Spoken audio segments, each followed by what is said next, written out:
Talent pool குறைய குறைய ஒரு குடும்பத்தை சார்ந்து அந்த கட்சி தன்னை நடத்தி கொண்டிருக்கிறது தொடர்ந்து வைக்கக்கூடிய குற்றச்சாட்டு இன்னைக்கு அவங்க உண்மைன்னு சொல்லியிருக்கிறாங்க. அதே போல உதயநிதி ஸ்டாலின் அவர்களுடைய செயல்பாடு வருகின்ற காலத்தில் துணை முதல்வராக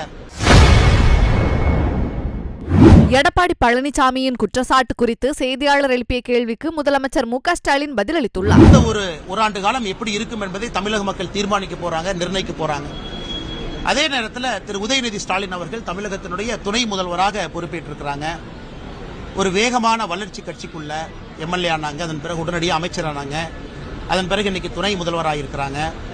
அதையும் பொறுத்திருந்து பார்க்கணும். ஏன்னா பாரதிய ஜனதா கட்சி தொடர்ந்து வைக்கக்கூடிய குற்றச்சாட்டு திராவிட கட்சிகள், குறிப்பாக இதில் திராவிட முன்னேற்ற கழகம் எப்பொழுதும் ஒரு குடும்பத்தை சார்ந்திருக்கு, வெளியிருந்து வரக்கூடிய டேலண்ட் அங்கே குறைஞ்சிருச்சு, டேலண்ட் பூல் குறைய குறைய ஒரு குடும்பத்தை சார்ந்து அந்த கட்சி தன்னை நடத்தி கொண்டிருக்கிறது தொடர்ந்து வைக்கக்கூடிய குற்றச்சாட்டு இன்னைக்கு அவங்க உண்மைன்னு சொல்லியிருக்கிறாங்க.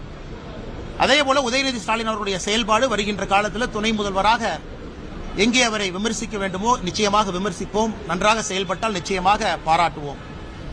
அதே நேரத்தில் மூன்றாவது இன்னொன்று பார்த்தீங்கன்னா பாரதிய ஜனதா கட்சி அகில இந்திய அளவில் ஹரியானாவில் ஒரு பெரிய வெற்றியை பெற்றிருக்கிறது, மகாராஷ்டிராவில் ஒரு சரித்திரம் காணாத ஒரு வெற்றியை பெற்றிருக்கிறது.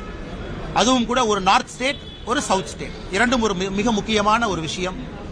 அதுவும் லோக்சபா தேர்தலில் மகாராஷ்டிராவில் நாம் வாங்கியிருக்கக்கூடிய எம்பிக்களை பார்த்தீங்க, இன்னைக்கு அசம்பிளியில் நீங்க பார்த்துருக்கீங்க, அது அப்படியே களம் மாறி இருக்கிறது. ஹரியானாவில் நாம் வாங்கியிருக்கக்கூடிய எம்பியை பார்த்தீங்க, இன்னைக்கு லோக்சபா பார்த்தீங்க, இன்னைக்கு அசம்பிளி பார்க்குறீங்க. இதெல்லாம் கூட இந்திய அளவில் பாரதிய ஜனதா கட்சி இன்னும் வலிமையாக எல்லா மாநிலத்திலும் கூட முதன்மை கட்சியாக இருக்கிறது என்பதை மறுபடியும் ஊர்ஜிதம் செய்திருக்கின்றோம். அதே நேரத்தில் ஒரு பெரிய 3 மாத காலமாக இந்தியா முழுவதும் கோடிக்கணக்கான தொண்டர்கள் பாரதிய ஜனதா கட்சியில் தன்னை உறுப்பினராக இணைத்திருக்கின்றார்கள். தமிழகத்திலும் பெரிய எண்ணிக்கையில் இணைஞ்சிருக்கிறாங்க. இப்ப அமைப்பு தேர்தல் ஆரம்பமாக இருக்கிறது. இந்தியாவில் இன்னைக்கு ஜனநாயக கட்சியாக இருக்கக்கூடிய ஒரே கட்சி பாரதிய ஜனதா கட்சி.